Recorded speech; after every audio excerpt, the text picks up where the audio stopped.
13 Hours, The Secret Soldiers of Benghazi, however you pronounce it. Mixed ratings, directed by Michael Bay. I watched it on Film 4. John Krasinski, James Badge Dale, he's really aged since The Pacific. Pablo Schreiber. Sorry, that's David Ian Tully?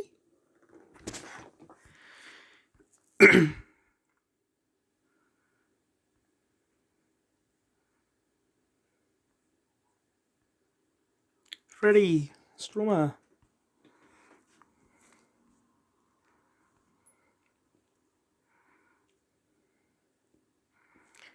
It's bad, and I never would have watched it if I knew it was directed by Michael Bay.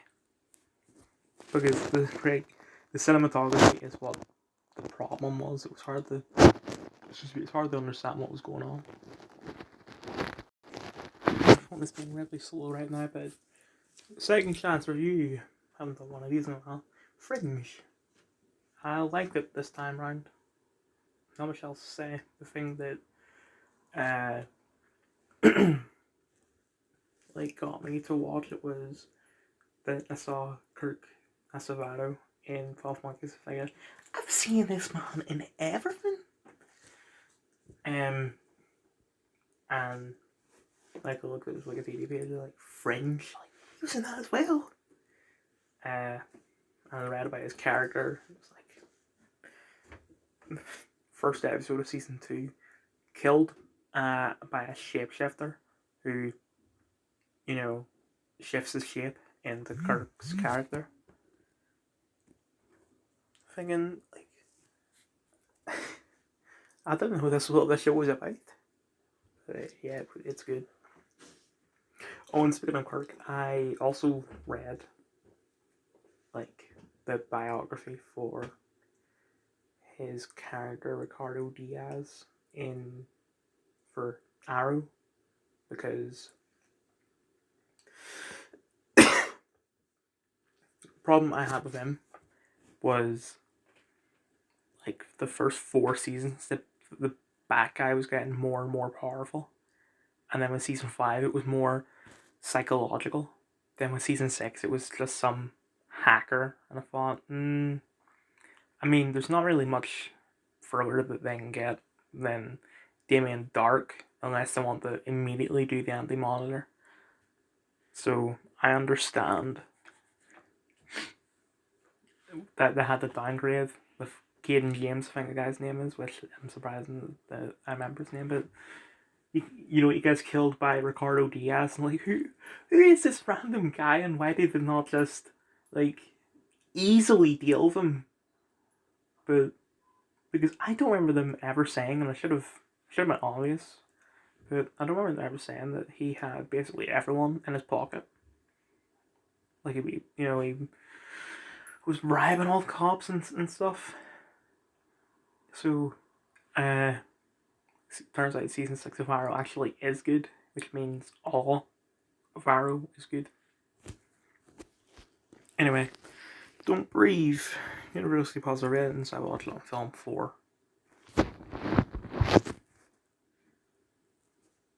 Dylan Minnette.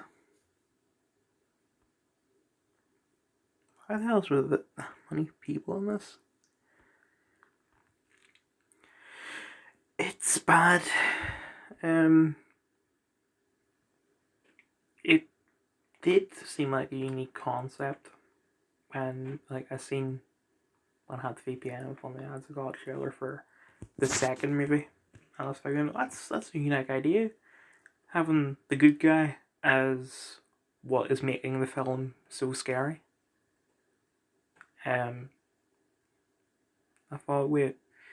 I thought the first film was about like supernatural forces or something similar to A Quiet Place, and I read up about the first film and then realized, oh, it isn't about supernatural forces. It's just a guy. So I watched it, and like, turns out the old man is actually worse than the people robbing his house, because he, like, spoilers for the movie, but his daughter was killed by this rich girl, and because she's rich, she doesn't go to jail, obviously, so they have like a settlement or whatever you would call it of like $200,000. The old man, that's not good enough. I'm just not gonna forget about my daughter's death because you paid me 200K. So he kidnaps the rich girl, and screw it, Carl says this word a lot, and he doesn't get punished at all. He raped the rich girl, um, and got her pregnant. It's like, okay, when you give birth to the baby, you can go. But then they accidentally, like the kidnappers, for a series of events, accidentally ensure that the old man kills the rich girl. So he kidnaps the female robber and does the same thing, but she gets out. So it's not really unique then, considering he is truly the bad guy. Stranger's Threat Night. Universally negative ratings. I don't know what I watched it on because it just randomly recorded on the Skybox, and I asked everyone around and they all said that no one recorded it, so it's possible that it recorded itself because like the Film 4's been doing that a lot recently. It's recording films that play after the films that I recorded, so I think it's played right after Don't Breathe.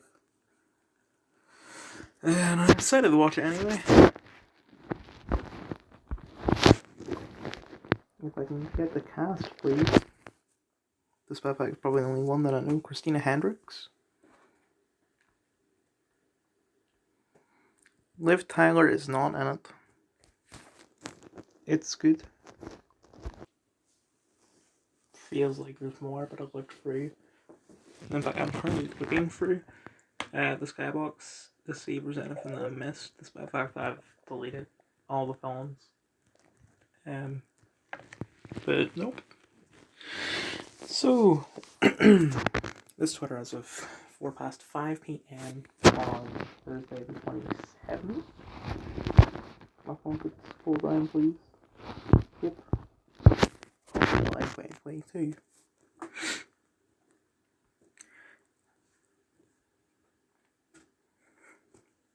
Harry Styles sent Lizzo flowers in further proof that they have the cutest friendship. Ah, great. Two people I hate.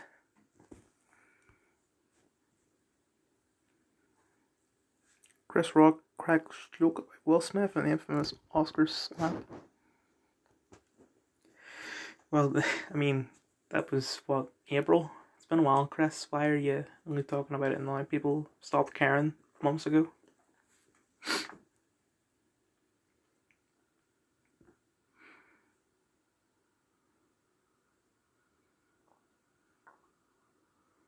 Okay.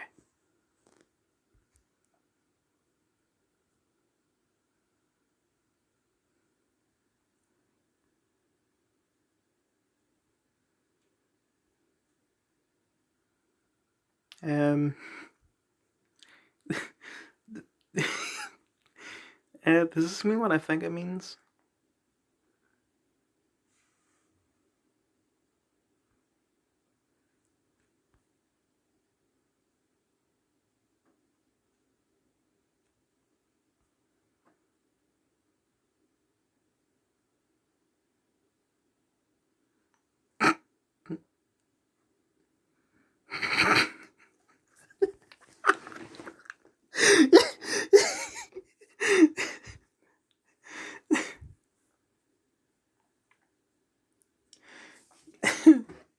Imagine being the person that's explain pegging to the Queen. So, this from a couple of these like two tweets. What I can assume has happened is that Prince William has been caught cheating, having an affair, But not only that, he's getting pegged. Sorry, this is funny to imagine royalty getting pegged. But, I mean, if I thought anyone would have enjoyed that, it would have been Prince Harry. Considering he simps for his wife anyway.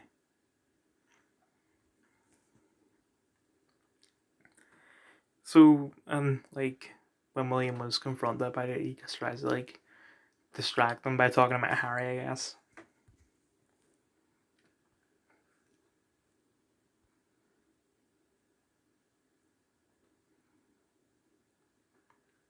Bet you this isn't trying to.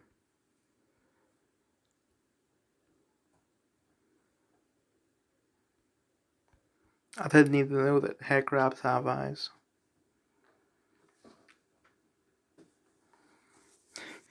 Why? Why are nerds wanting Half-Life free? You guys got 11 games. Right, so let's see what we have. Half-Life?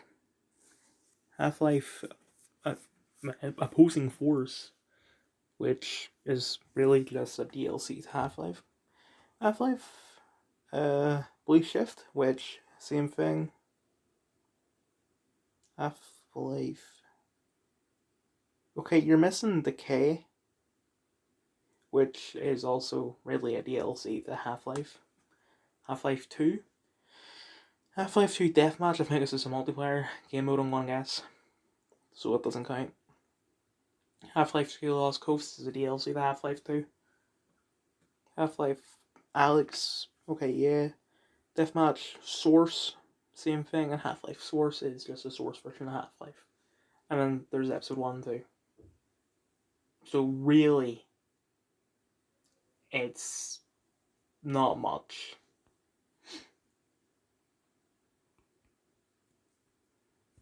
And look at that, it's not trending. Access to guns isn't the problem, it's access to mental health. The shooter should have been on psychiatric meds. He was. Take a good look and tell me the first thought which comes to mind. My first thought? This is offensive. Not all LGBTQ plus folks are groomers, okay? Let's explore that. So, they dropped the trailer for The Line, which is that city in Saudi Arabia that's gonna become vertical. And it's like a really the only way to describe it would be to tell you to watch Brave New World, because it looks exactly like the city from Brave New World. But other than that, the only other comment I have to ask or say is that how many people do you think will end up accidentally falling to their deaths just by walking out of their door? This is the Matrix, literally. Nope. The Matrix was a proper flat city. This is Brave New World, which is it's up for debate which is worse. Eat the bugs, drink the soy, faster in the mega slum. So even though the mattress is down at its lowest setting, Sadie has learned how to climb out of her cot. Excellent, cool, fantastic, wonderful, was outside smoking. I thought you quit smoking. And heard a bang coming from Sadie's room. Sprinted upstairs, actually sitting in the hallway smiling at me. Is she big enough to devour Sue yet? That's been for a while. This is from months ago. I'll need to get an updated one. She's half Sue's height. She's only one.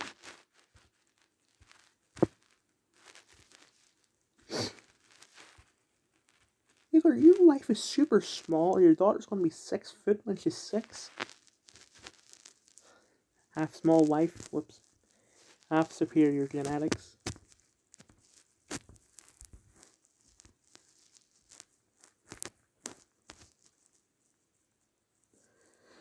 Half superior genetics. The first 180 pounds or the second? Listen here, dumbass.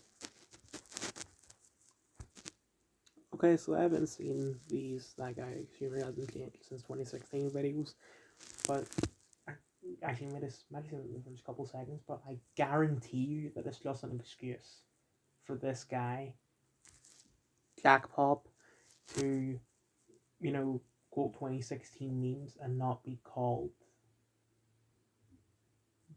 I don't even know what you would call it, but it's just an excuse for him to quote steal memes without being called out for it.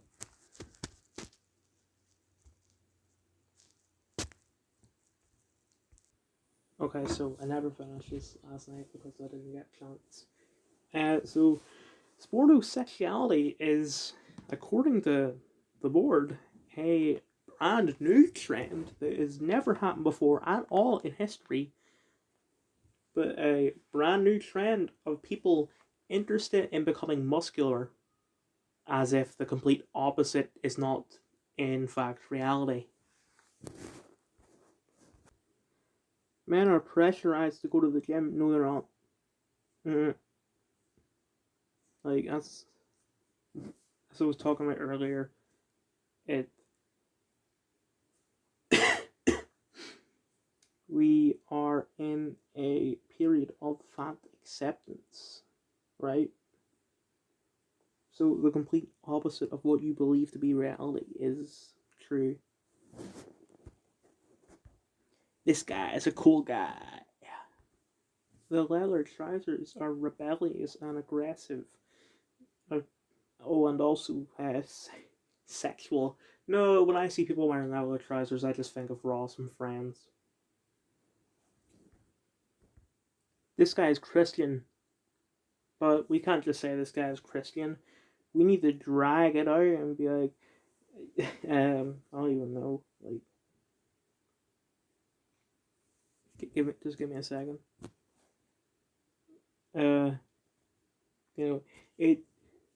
It seems like this guy is a Christian because he has a cross tattooed on him.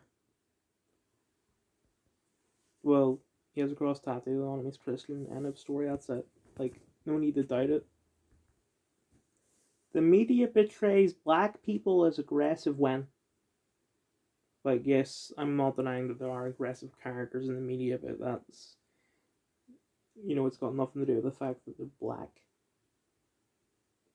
I mean, you're talking as if, there aren't a lot of very popular black comedians like Chris, or I was going to say Chris Rock, but I meant Will Smith because I'm thinking of Men in Black.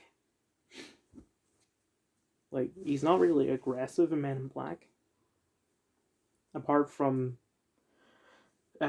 one scene in Men in Black 3 where he's pulled over by racist cops, but that's, like, there was comedy in that scene. Will Smith, despite the fact that he can't take a joke now, he was able to take a joke for 31 years. And he is not, like, the only funny black person out there. That's actually quite a racist thing for you to say. Right. For such a hard subject, it is so childish. Right, you've got black, white, and gold on the front cover. This indicates success, that he's rich. Really? I couldn't tell. Like, this is the... I might have figured out what the problem media studies is the fact that it's just so stupid. For this particular part, he has gold on him. This indicates that he is rich, when really, we should just be writing, he's rich. We don't have to give evidence that he's rich. It's obvious. Take a look at the cover. Gold. Okay, he's rich.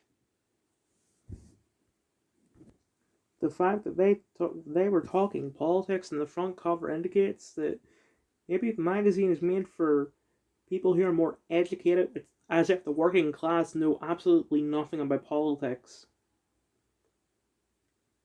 Like, who votes for Labour? The rich.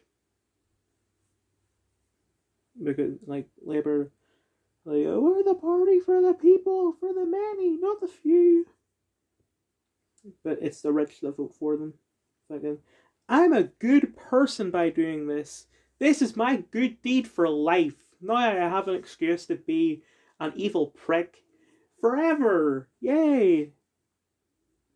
When they were being evil by voting for Labour because Labour screw over the many and benefit the few. They use the word "you've." This makes the reader feel involved. Well, what other word are they going to use? Like, they're not just going to write down. I think the entire thing says like the most brutal dictatorship the reader has never heard of. Like, they're just going to write "you've." These are pushing it too far for things that don't need pushing at all. This indicates that you've never heard of this brutal dictatorship. It doesn't indicate it. It flat out says, you have never heard of these people, and that's it. She said that there's a possibility that these evil, brutal dictators, something to do with culture, like, you can't say that. Remember, all cultures are beautiful, apparently. So, like, 74 minutes or however long with talking about the insane life of Machine Gun Kelly. You've ever heard of Machine Gun Kelly, haven't you? Like, I'm betting she's never heard of him. Well, he sings about how he wakes up in the morning and just he can't get out of his mind thinking about killing people. The word sizzle suggests hot and sexualized content. When I hear the word sizzle, I don't think of sex at all. Like, I think the only thing that anyone thinks of when they hear the word sizzle is food. Like, hot, piping food that you order from the Sizzler menu in a restaurant. Men are presented as smart in the media, as if women are presented as stupid in the media. Maybe back in the 50s, but not now. Like, Jean Moriarty in Elementary, evil genius. There are lots of smart women in the media. And there are lots of stupid men in the media. Just look at Mr. Bean or the Three Stooges or really any male character in Shameless. Oh, and also Fiona is another smart female character in the media. Okay, so now she's talking about a news beat, which is something to do with BBC. I'm going to assume that it's BBC's version of like Leading Britain's Conversation, LBC. So it's a political radio station, I think. Could be wrong. She didn't explain it. Actually, it says radio right there. Whoops. Well, she's not like gonna explain it because, you know, these videos are made for people that study it. So the teachers are supposed to explain it, but anyway. So it's made for people between the ages of 15 and 30. And they, you know, it's relatable to people who are 15 because they have people who are in their 20s and early 30s.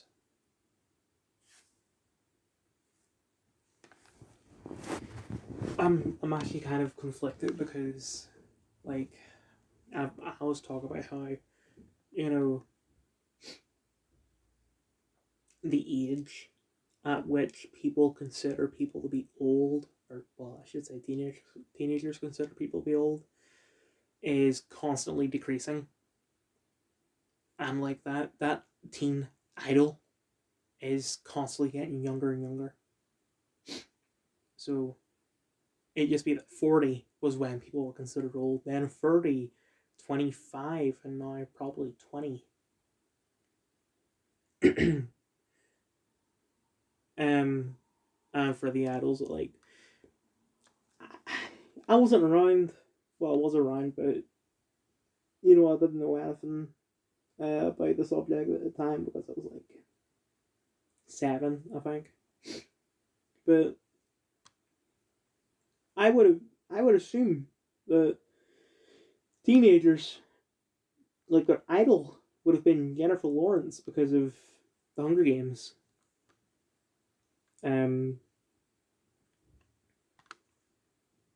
But like, if you ask people now who Jennifer Lawrence is, people our age, I have no idea who this person is. As if she isn't a really famous person who has starred in X-Men.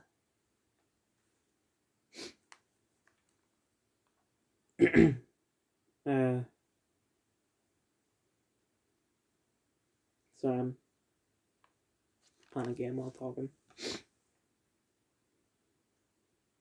I forget what I was going to say. Oh, but now it's like, well, it was Billie Eilish who got famous at 17. And like Olivia Rodrigo who got famous at 18. So people like that. But I'm conflicted because at the same time, like, that is a true statement, everything that I said there. At the same time, they're obsessed with the cast of Friends who are, like, a couple of them are hitting their 60s. Uses presented it in a chunk, easy to understand way. Well, you're calling teenagers stupid then. They talk about gaming and all the issues going on in the gaming industry. What issues? Like, what is happening in the gaming industry? The only really issue that is happening in the gaming industry, and this isn't really being blown out because it's not really a controversial thing, but Fortnite is taking people away from fantastic games. Like, it got Game of the Year in 2018, despite the fact that, one, it wasn't even released in 2018, and two, 2018 was a fantastic year for games. Like, we had the Spyro remaster, Detroit, Red Dead 2, AC Odyssey, and God of War. Like, God of War should have won Game of the Year, but it didn't because of Fortnite. The only issue I can think of that they're talking about is sexism, when there isn't really any. Or Gamergate, despite the fact that that ended, like, at most, or sorry, at least 7 years ago. Like 2015. It only started in 2014. They a lot of teenagers get involved in the political issues. Well, it's gonna be ever good to say this, but teenagers are stupid. Most of them are just, I support the current thing because I'm too lazy to actually research what the current thing is. Some listeners think that the BBC/Newsbeat has different political values to them. Yes, because the BBC is the like, BBC are the kind of people that say the system sucks when, my brother in Christ, you are the system. They are, as Winston Churchill correctly put, and I'm not really quoting here, but they are a bunch of commie bastards with a far left agenda. And unfortunately, that's what the majority of the world, and especially teenagers, are also a part of politically, like that group, far left commie bastards. But guess what? There are, in fact, people with different political opinions. Like this based man, Lee Bergwijn, has a far left Marxist racist organization who has stolen millions of dollars, spread hate and lies across the world, change how black women get their hair cut. Newsbeat and BBC wonder why people don't want to pay for the TV tax, report actual news, and do your actual job instead of pushing your own far left woke agendas. Yes. Newsbeat bulletins are 2 to 3 minutes long, engaging those with short attention spans. Well, I mean, basically all teenagers have short attention spans, and that's always been true, but it's been worse recently with social media and especially TikTok. Because TikTok, it used to be like 3 minutes max on TikTok. Now they've expanded it to 10 minutes because they want to compete with YouTube. It's like they do two different things. And like, and I'm being hypocritical by saying that because I have a really bad attention span, which social media has contributed part of it, but I don't think I feel like it's always been that way even before I joined social media. So that like it's she said it was just like no offense when really it isn't offensive. It's just facts. It's played on BBC One, or sorry, BBC Radio One, because it has an audience of 15 to 24-year-olds. Because BBC Radio One plays crap. There is sometimes they will get like good people on there. Like they've had Foster the People and Art Monkeys, although they played live there, but they covered the same song. Both of them did Drake's. I forget the name of it, but it's the one that starts off with "I've got my eyes on you." Like they both covered it at BBC Radio One, which is weird. Yeah, black people apparently. Uh, so you've got BBC Radio One, BBC Radio One Extra, which apparently is for black people, and BBC Radio Asian Network, which is obviously for Asians. Why are they segregating the races like this? Because it's going to be very stereotypical. You know, like, what music do they play on BBC Radio Asian Network? Is it exclusively K-pop? I'm going to bet I'm not being racist here. Like I'm actually accusing the BBC of being racist.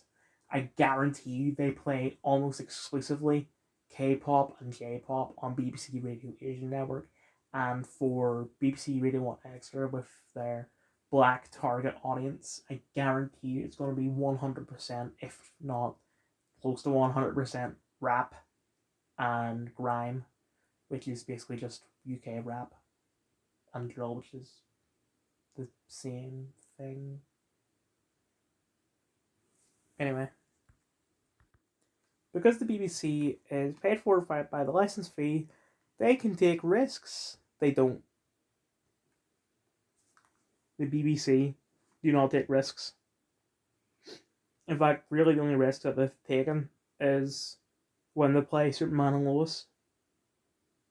Because people really don't like the CW anymore for some reason. Modern day audiences want to be able to watch whatever they want, whenever they want, instead of having to wait for it, the thing they want to play. This isn't like a modern thing. If video on demand existed back in, let's say, the 60s, people would have been using video on demand. People, like, video on demand is only popular now because it was only invented.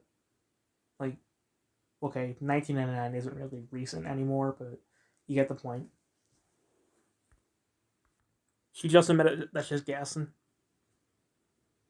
Like, the board has stopped feeding her lines, which I'm not surprised that they're being lazy bastards and not covering everything when this is a subject where everything needs to be covered. But sorry,